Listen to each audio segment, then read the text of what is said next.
Chapter 17 of The Doll's House by Rumer Godden. "Charlotte," said Emily, "we must take Bertie and Mr. Plantagenet out of the pink bedroom.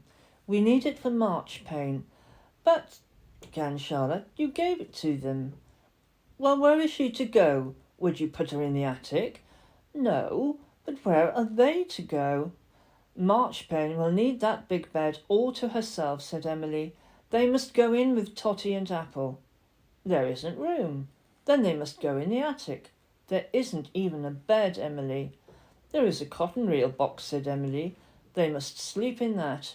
We can make it quite pretty for them." So instead of their room and their brass-painted bed, Bertie and Mr. Plantagenet were put to sleep in the attic, in a cardboard box with J. Coates Limited, Manchester, on its side. Emily did not take much interest in it, but Charlotte made a mattress of cotton wool and tried to nick round the edges of the blankets, but her hands were small and clumsy. "Oh dear, it doesn't look nice," said Charlotte. There was not even time to warn Bertie. Emily turned all her clothes and her apron out of the cupboard and cut down the paper chains. "Marchpane doesn't go with paper chains," said Emily, and she swept them all into the attic before anyone could say a word of warning to Bertie. "What will she do? What will she say? My poor Bertie," cried Mr. Plantagenet. "She will never understand." But oddly enough, Bertie understood only too well. "Of course," said Bertie. "She couldn't sleep in a cotton reel box, could she? Her eyes open and shut, and her hair is yellow like mine, only it's real." "Yes," said Mr. Plantagenet. "When I first saw her, I thought she was a Christmas tree fairy." "Did you?" asked Bertie. And for the first time, her voice sounded wistful. "I suppose I am never anything like a Christmas fairy."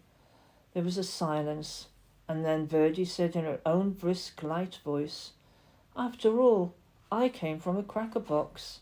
Why shouldn't I sleep in a cotton reel box?"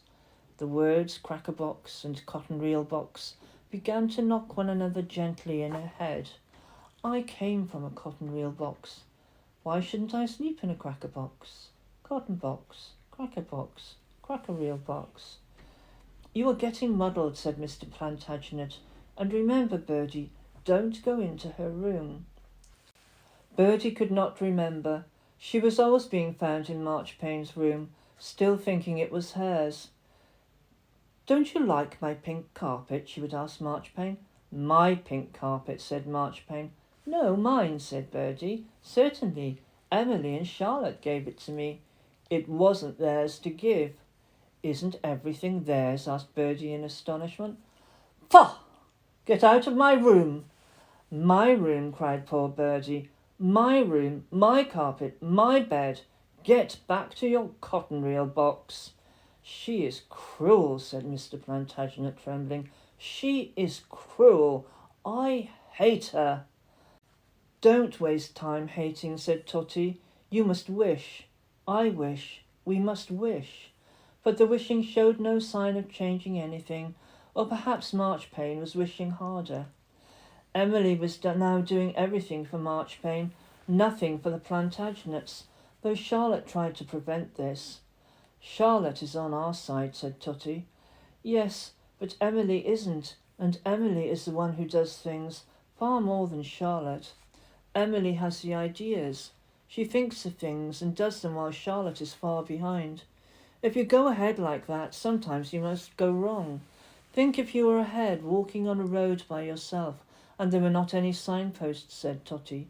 "Sometimes you must make a mistake.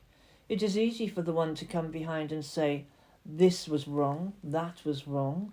They only know it was wrong because Emily went there first. They know the right way. They don't have to choose." "Emily often chooses wrong things," said Totty. "But I know Emily. She has plenty of sense. We must be patient and go on wishing. One day Emily will find out she is wrong." "She will find out that Marchpane isn't a beautiful doll she seems, that she is a thing?" asked Mr. Plantagenet. "Yes, she will." "You are certain, Totty?"